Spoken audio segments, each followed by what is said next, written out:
हमारा जीतों का मृत्यु और मृत्यु जो भी मर चुके हैं उनका न्याय करने को आने वाला है। हम देखते हैं कि परमेश्वर के पुत्र के उस विवाह भोज में बहुत से लोग इनवाइटेड थे। पूरे वचन में हमने देखा है कि पिता परमेश्वर किस तरीके से अपने क्रोध को काबू रखता है कि मैं इन लोगों को जो मेरे ऊपर ही बुड़बुड़ाते हैं, इतनी सब कुछ करने के बाद भी, लेकिन उनके पास वो धीरज रखता है और उन्हें नाश नहीं होने देता। लास्ट में वो अपने इकलौते पुत्र को भी भेज देता है कि अब इस पर विश्वास कर लो तो तुम्हारे पापों की क्षमा है और वापस मैं तुम्हें स्वर्ग में ले जाऊंगा।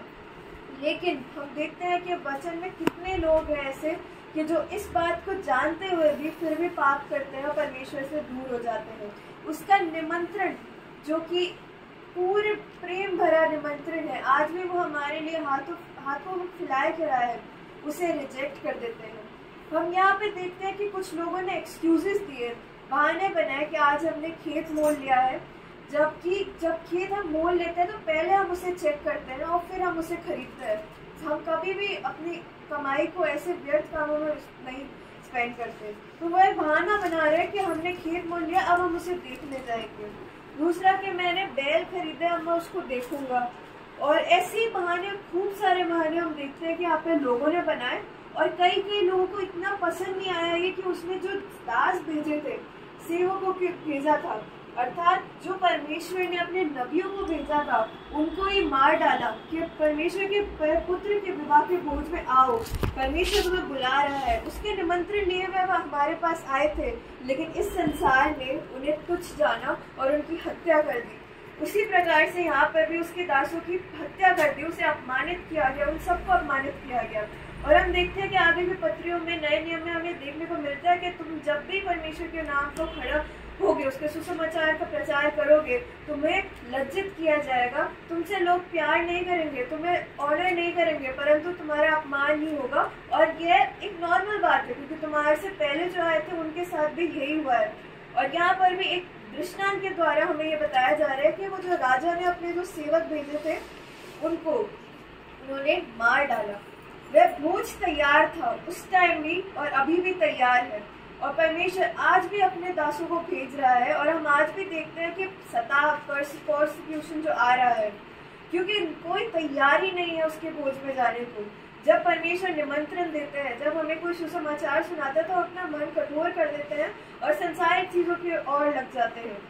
लेकिन इस स्टोरी में हमें देखने को मिलता है कि परमेश्वर जब हमारा यदि कोई हम जब एक कॉलोनी में रहते हैं तो हमारे यदि किसी की भी शादी होती है घर में, तो पूरी कॉलोनी लग जाती है उसी कामों में। सबको खुशी होती है कि अब यहाँ पे कोई फंक्शन है, और वो फंक्शन बहुत टाइम से जब भी आने नहीं हो, वो डेट दूर होती है, लेकिन फिर भी पूरी कॉलोनी लग जाती है उसके कामों में। और यहाँ पर भी वो तैयार था लेकिन कोई भी नहीं आया, और जितने भी लोग वहाँ पर थे वे भी उसका इंतजार नहीं कर रहे थे। उनको कोई फर्क नहीं पड़ रहा था कि यहाँ पे किसी का भोज होने वाला है, कुछ अच्छी चीज होने वाली है, यहाँ पे बहुत सेलिब्रेशन होने वाला है। और इसीलिए उसने अपने दासों को भेजा कि भाई जाओ, लोगों के पास जाके उन्हें इनवाइट करो, क्योंकि वैसे तो कोई आ नहीं रहा, उनको कोई फर्क नहीं पड़ता कि मैं कितना प्रेमी हूँ, मेरे पास कितना अच्छा चीज है जो मैं दूसरों को देना चाहता हूँ।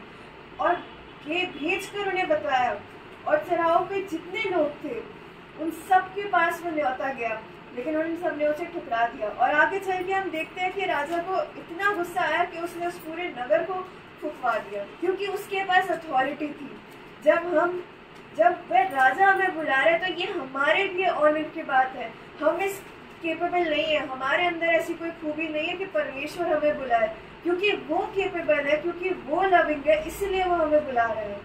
और हम देखते हैं कि आगे की स्टोरी में उसने वो भोज कैंसिल नहीं कर दिया कि अब मैं अपने बेटे की शादी कैंसिल कर देता हूँ, इतना सब कुछ मैंने लगा दिया लेकिन अब भी कोई नहीं आ रहा, चलो सब कुछ कैंसिल नहीं। उसने फिर भी उन लोगों को न्योता दिया, उन लोगों को मौका दिया जो कि इसके अधिकारी नहीं थे, हकदार नहीं थे।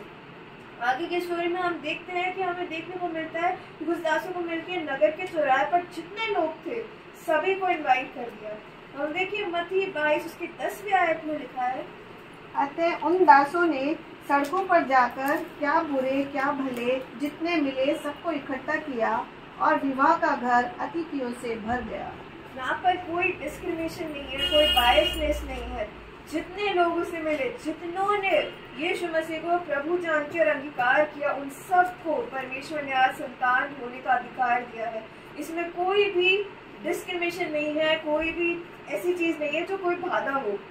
और यही आज हमारे लिए सबसे खुशी की बात है कि खुद परमेश्वर जिसने पूरी सृष्टि को बनाया है, आज हमसे इतना प्रेम करता है कि बस तुम मेरे पुत्र को मान लो, उस पर विश्वास करो कि उसने मृत्यु को हरा दिया है और मैं तुम्हें बस सब कुछ दूंगा जो कि मैंने इस जिंदा कलाम में वादा किया था। और यहाँ पर हमें पहली चीज देखने को मिलती है कि हमारे एक्सक्यूजेस क्या उस अनंत जीवन से, उस परमेश्वर के पुत्र की विवाह भोज से भी ज्यादा बढ़कर है। ऐसे क्या ही रीजंस थे कि उन्होंने वह अनंत जीवन जो इस कहानी में हमें भोज के रूप में मिलता है उसे छोड़ दिया। और फिर भी यहाँ पर दूसरी चीज देखने को मिलती है कि वो इनविटेशन आज भी वैलिड है। वो आज भी हमें बुलाता है कि अब आ जाओ, अब फिर जाओ अपने गुनाहों से। और ये हमारा ग्रेस पीरियड चल रहा है, अंत के दिन चल रहे हैं। हमने खुद ने एक्सपीरियंस किया है कि इतना भयानक भूकंप आया था जयपुर में, और उसके बाद भी जितने भी हम न्यूज देख रहे हैं ये सब कुछ हो रहा है, जो भी वचन में लिखा है वो सब हो रहा है। और इसीलिए आज हमें अपने एक्सक्यूजेस को, संसारिकता में जिसमें हम उलझे हुए हैं, कोई व्यापार करने गया था, किसी ने कुछ किया था, वो सब को छोड़कर आज प्रभु के लिए भी हमें उतना ही टाइम देना है, उसकी बुलाहट को सुनना है। हम देखिए लूका उसका 14 अध्याय उसकी 15 आयत में लिखा है,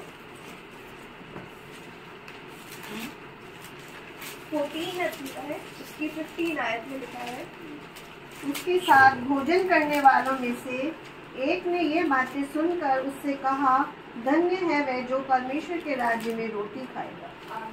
परमेश्वर का राज्य हमें बुला रहा है, और यहाँ पर वे लोग भी कह रहे हैं कि धन्य है वह जो परमेश्वर के राज्य में से रोटी खाएगा। हम देखिए कि क्यों हमें संसारिकता में नहीं चलना है। रोमियो उसका 12 अध्याय उसकी 1 और 2 आयत में हमें स्पष्ट रूप से लिखा है, 12:1 और 2। इसलिए भाइयों, मैं तुमसे परमेश्वर की दया स्मरण दिलाकर विनती करता हूँ कि अपने शरीरों को जीवित और पवित्र और परमेश्वर को भाता हुआ बलिदान करके चढ़ाओ। यही तुम्हारी आत्मिक सेवा है। इस संसार के सदस्य न बनो, परंतु तुम्हारे मन के नए हो जाने से तुम्हारा चाल चलन भी बदलता जाए, जिससे तुम परमेश्वर की भली और भाती और सच्ची इच्छा अनुभव से मालूम करते रहो। सच में हमारा जब हमने परमेश्वर के पुत्र यीशु मसीह को जान लिया है, मान लिया है, उसके बाद भी यदि हम संसार को ज्यादा टाइम देते हैं और परमेश्वर की बुलाहट को नहीं सुनते, तो हम सबसे ज्यादा अभागे हैं। हम देखिए उन लोगों को जिनको न्योता में दिया गया था, उन्होंने अपनी ब्लेसिंग्स खो दी। जो राजा ने इतना अच्छा भोज रखा था उनके लिए, उस सब को उन्होंने व्यर्थ के कामों के लिए खो दिया। दूसरा कि उसके लव और पेशेंस को उन्होंने बहुत ही ठट्टों में उड़ाया कि वह उनको इतने प्रेम से न्योता दे रहा था, बुला रहा था, उसकी उन्होंने कदर नहीं की। उन राजा ने उन्हें चांस दिया, उसे बुलाया, कैंसिल नहीं किया विवाह, लेकिन फिर भी उन लोगों ने उसे ठुकरा दिया, उससे आगे बढ़ गए, उससे बिल्कुल मना कर दिया। इवन उनके जो सेवक थे उन सबको भी नाश कर दिया। और इसीलिए यही सब चीजें थी कि अब राजा ने भी उनके साथ यही किया कि उनके नगरों को फुकवा दिया। अब क्या वे लोग गुड़गुड़ा नहीं रहे होंगे कि हमने तो सिर्फ एक चीज ही मना करी थी, लेकिन उसमें तो हमें हमारा पूरा घर बार सबको जला दिया, क्योंकि वह राजा है, उसके पास अथॉरिटी। आज हमें ये ऑनर करने की जरूरत है कि वह परमेश्वर, सर्वशक्तिमान परमेश्वर है, जिसने पूरी पृथ्वी को, हर एक चीज को, पृथ्वी उसके आगे और जितनी भी चीजें जो हम भी आज तक नहीं जान पाए हैं, वो सब का रचयिता है। उसने हमें चुना है, ये हमारे लिए ऑनर की बात है, दीनता की बात है। हम आगे चले तो हमारी ये स्टोरी यहीं पर अंत नहीं हो जाती कि उसने उनका नाश कर दिया और कहानी खत्म। लेकिन हमारा परमेश्वर इतना दयालु परमेश्वर है, इतना कृपालु परमेश्वर है कि उसने उस इनवाइट को उसे सेंड किया जो कि किसी भी, यदि कोई लोग भोजन करते या कोई लोग भोज करते तो कभी उन्हें नहीं बुलाते। इवन उनमें भी क्षमता नहीं थी वह खुद कोई भोज कर सके। उन्होंने उससे बुलाया, उन सबको चुन लिया और उन सबको न्योता दिया। तब राजा ने अतिथियों से मिले और वह उन सबसे मिलने आया।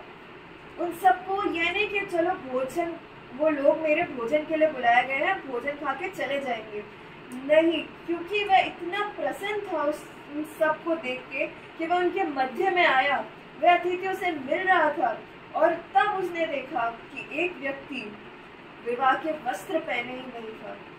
हम लोग जिन पे ग्रेस हुई थी, जिनको इनविटेशन दिया था कि अब कोई भी परमेश्वर के जो भी चुने हुए जन थे, जो कि बुलाए हुए जन थे, वो नहीं आ रहे थे, तब उन्होंने चुना था हमें, लेकिन फिर भी हम जिसे परमेश्वर ने चुन लिया है, वह भी आज विवाह के वस्त्र में नहीं है। हमें चुन तो लिया गया है, लेकिन फिर भी हम अपना टाइम नहीं दे पा रहे हैं, फिर भी हमारे पास XYZ रीजंस है कि हम नहीं कर पा रहे हैं, नहीं पढ़ पा रहे हैं मसीह में। हमने विवाह के वस्त्र को नहीं पहना है। हम विवाह के वस्त्र क्या होता है इसकी बात भी हम करेंगे, और यहाँ पे लिखा है कि नहीं पहना था, और राजा ने उस व्यक्ति से पूछा। वो इग्नोर कर सकता था, मेरा क्या चाहता है, मेरा भोज में आए हैं, वो पार्टी करे और जाए, लेकिन परमेश्वर ने उस पर दृष्टि करी। उसकी दृष्टि हमेशा हम सब पे रहती है। उसके डरवैयों का डेरा, हमारे जो भी स्वर्गदूतों का डेरा है, वो हमेशा हमारे ऊपर रहता है, क्योंकि हम चुने हुए लोग हैं। हम परमेश्वर के पुत्र पे विश्वास करते हैं, और इसीलिए परमेश्वर हमें अपने बेटी बेटी होने का, संतान होने का एक औहदा देता है। और राजा ने उससे पूछा, हे मित्र, तू बिना विवाह का वस्त्र पहने अंदर कैसे आया? और उस व्यक्ति के पास कोई उत्तर नहीं था, उसके पास कोई एक्सक्यूज नहीं था, क्योंकि वह चुना गया था, वो पहले ही ग्रेस था। यह आगे चल के हम इसके पॉइंट्स को देखते हैं कि उस राजा ने देखा कि 11वें आयत में मिलता है कि एक भरी हुई क्राउड के बीच में से भी वह एक एक को चुनता है और एक एक की ओर अपनी दृष्टि को देखता है। इसीलिए आज हमें एक वार्निंग की टाइप में भी मिलती है कि भले ही हम तादाद में बहुत ज्यादा हो और हम चुन लिए गए हो, हम क्रिश्चियन फैमिलीज में बॉर्न हुए हो, यदि हम न्यू बॉर्न नहीं हुए, यदि हमने वो विवाह का वस्त्र, उसके बारे में हम देखेंगे कि आखिर में विवाह का वस्त्र क्या है, और उसको नहीं पहना है, तो आज भी परमेश्वर, जब हम परमेश्वर के अपने मकानों में जाएंगे, तो वह हमसे पूछेगा कि तूने वह काम क्यों नहीं किए, तूने ये काम क्यों नहीं किया। हम बच नहीं सकते, ये हमारे एक्सक्यूज, हमारे पास कुछ भी नहीं है आज। और दूसरी बात कि हर एक चीज की एक शर्त होती है। यहाँ पर राजा ने बड़ा भोज तो किया जो कि फ्री था, और उन सबको चुन भी लिया, लेकिन फिर भी एक शर्त है कि तुम्हें विवाह के वस्त्र पहनने हैं बस। आज परमेश्वर ने पूरी सृष्टि में से हम सबको चुना है, अपनी बुलाहट से बुलाया है, और यह कहा है कि सिर्फ तुम मेरे पुत्र पे विश्वास रखो कि उसका पुनरुत्थान हुआ था। सिर्फ यह एक शर्त और एक बिलीव जो हमें करना है कि वह परमेश्वर का पुत्र है यीशु मसीह, और वह हमारे लिए ही मारा गया, गाड़ा गया, और तीसरे दिन मृतकों में से जी उठा, उसने मृत्यु को हरा दिया, और उसकी वजह से ही हम आज प्रभु के भोज में आनंदित होकर हम सहभागी हो सकते हैं। हमें यदि उद्धार मिला है तो परमेश्वर के पुत्र की वजह से मिला है, और हम परमेश्वर के घर में, वह अपने मकानों में अपने बलबूतों पे, अपने कामों से कभी जा ही नहीं सकते। और तीसरी बात हमें देखने को मिलती है कि उस राजा ने पूछा उससे, वह आज भी हमें टोकता है, हमसे पूछता है कि क्या ये काम योग्य है, और क्या, कैसे तुम अंदर आए, कैसा तुम्हें साहस कैसे मिला कि मेरे सामने तुम खड़े हो, जो राजा हूँ, परमेश्वर जो कि अति पवित्र है, उसके सामने हम कोई भी पाप को लेके कैसे उसके सम्मुख खड़े हो सकते हैं। अपना हर दिन का कोई भी कार्य जो हमने किया, जिसकी हमने माफी नहीं मांगी परमेश्वर से, उसको लेके हम कैसे, हमारे दिल में यदि कोई भी खोट है, उसको लेकर हम कैसे परमेश्वर के विवाह भोज में जा सकते हैं, कैसे हम उसके अवधि मकानों में जा सकते हैं। और स्वयं उस व्यक्ति को भी नहीं पता था कि आखिर मैं इसका उत्तर क्या दूं। सब कुछ तो मुझे पता है, मैं जानता हूँ कि मैं इस योग्य नहीं था, फिर भी मुझे चुनाया गया, फिर भी मैंने विवाह का वस्त्र आखिर क्यों नहीं पहना, मेरे पास इसका कोई उत्तर नहीं है। और इसीलिए वचन बताता है कि इस व्यक्ति की तरह, इस अभागे व्यक्ति की तरह, जिसे चुन तो लिया गया परंतु फिर भी उस पर दंड क्यों पड़ा। वो इतनी ब्लेस्ड लोगों में से आया जिसको परमेश्वर ने खुद चुना, लेकिन फिर भी उसका क्या मिला कि उसको दंड मिला गया, उसको हाथ पैर बंद करके उसको कोठरी में डाल दिया गया। वहाँ लोग उसके साथ जो भी आए होंगे साथ में, वो सब भोजन कर रहे थे, वो सब वस्तुओं का आनंद उठा रहे होंगे, लेकिन वहाँ पे वो ताड़ना सह रहा था सिर्फ एक चीज की वजह से कि उसने विवाह के वस्त्र नहीं पहने थे। उसने अपने हृदय को परिवर्तित नहीं किया था, उसने अभी भी गुनाहों में पड़ा हुआ था, उसने अभी भी तौबा नहीं किया था, उसने अभी भी रिपेंट नहीं किया था, उसके दिल में वह लूत की उस पत्नी की तरह था कि जितना परमेश्वर का जो दास है वो ले जा रहे थे सदोम और अमोरा से दूर, लेकिन फिर भी उसने मुड़ के देखा कि आखिर क्या हो रहा है संसार में। आगे हम देखें कि कोई भी हमारा एक्सक्यूज इतना बड़ा नहीं है जो कि एंटरटेन किया जाएगा, और ऐसा कोई भी एक्सक्यूज नहीं जैसे हम खुद को भी सेटिस्फाई कर सकते हैं कि हमारे पास ये चीज़ नहीं थी इसलिए हमसे ये गुनाह हो गया। और आगे चल के हम देखें चौथी चीज़ कि राजा ने वस्त्र विवाह के ना होने पर उसको दंड दिया। उसके पास अथॉरिटी है। यीशु मसीह हमें सिखाता है कि इन सब से मत डरो, परंतु उससे डरो जिसको तुम्हें हेल में डालने का अथवा कुंड में डालने का अधिकार है, उससे डरो और वो पनिश करेगा। वह चीज हम जानते हैं कि वह हेल हमारे लिए कभी नहीं बना था, वह शैतान के लिए बना था और उसके सारे स्वर्गदूतों के लिए बना था जो कि बलवा किया था परमेश्वर से। और इसीलिए परमेश्वर हम पे आज भी अनुग्रह करता है, हमें आज भी बुलाता है कि वापस आ जाओ। मैं तुम्हें पनिश करना नहीं चाहता, तुम मेरे चुने हुए लोग हो। अपने हृदय को साफ करो और उस विवाह के वस्त्र को, उस शुद्ध वस्त्र को पहन लो और मेरे साथ भोजन करो, मेरे साथ भोज में आओ, मेरे पुत्र के विवाह और वो बनो जो कि दुल्हन होती है, वह बनने का वह हमें सौभाग्य दे रहा है। हम देखते हैं कि आखिर उस विवाह के वस्त्र का आखिर मतलब क्या है। हम देखिए यशाया उसके 61 उसकी 10वें आयत में लिखा है, यशाया 61:10। परदेसी लोग तेरी शहर पनाह को उठाएंगे और उसके राजा तेरी सेवा टहल करेंगे, क्योंकि मैंने क्रोध में आकर तुझे दुख दिया था। 61 मैं यहोवा के कारण अति आनंदित होऊंगा, मेरा प्राण परमेश्वर के कारण मगन रहेगा, क्योंकि उसने मुझे उद्धार के वस्त्र पहनाए और धर्म की चादर ऐसे उड़ा दी है जैसे दुल्हा फूलों की माला से अपने आप को सजाता और दुल्हन अपने गहनों से अपना श्रृंगार करती है। यहाँ पे हमें देखने को साफ साफ मिलता है कि वचन बताता है आखिर विवाह के वस्त्र क्या है। उद्धार वस्त्र है जो हमें आज पहनना है। यदि हमने उद्धार नहीं पाया है, हमने यीशु मसीह को अपनाया नहीं है और धार्मिकता की चादर यदि हम नहीं करते, धार्मिकता पे विश्वास नहीं करते, यदि हम धार्मिकता के काम नहीं करते, यदि हमने मसीह को पहन लिया है फिर भी हमारा चाल चलन नया नहीं होता जा रहा, हम बॉर्न अगेन क्रिश्चियंस नहीं है, तो हम नहीं जा पाएंगे उस भव्य भोज में। और ये जो खुदा ने हमें एक ग्रेस की अपॉर्चुनिटी दी है, चुना है, वह सब भी हम नहीं कर पाएंगे।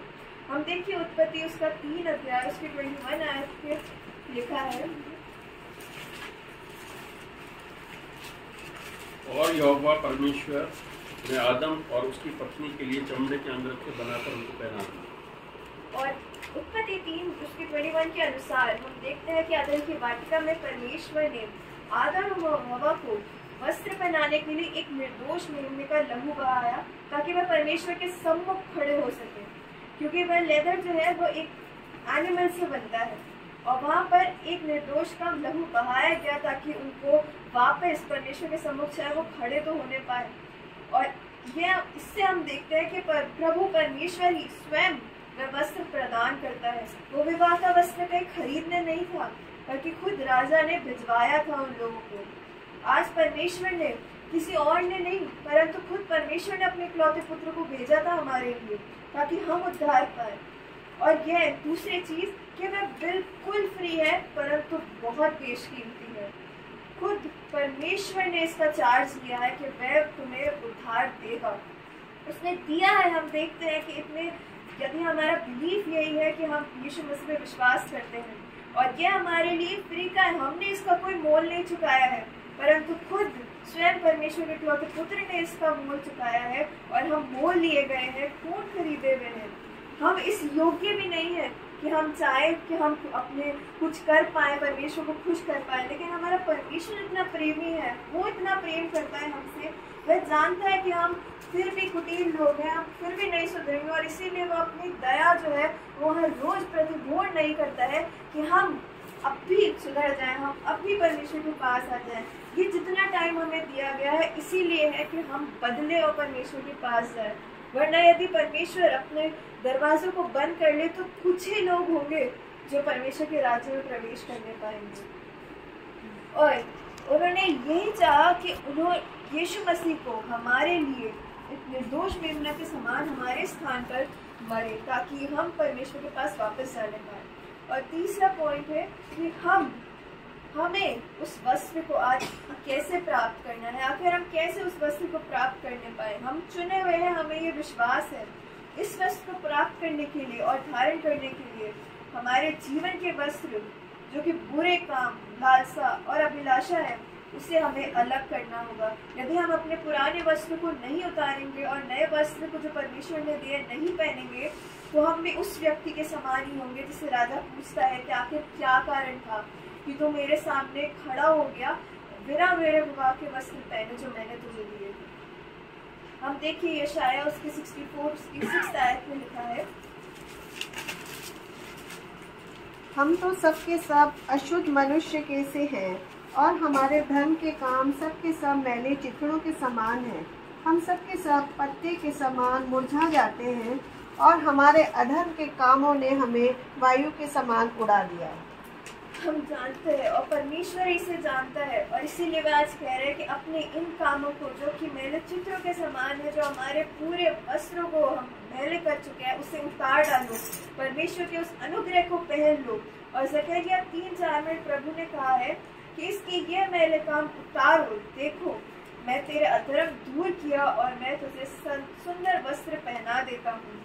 जब हम परमेश्वर के सामने दीन होंगे, अपनी हर गलती को मान लेंगे कि हमने ये पाप किया है, हमारे वस्त्र मैले हैं, तो परमेश्वर जो हमें ऑलरेडी चुन रखा है, हमें विवाह के वस्त्र देगा और हमें उस भोज में आमंत्रित करेगा।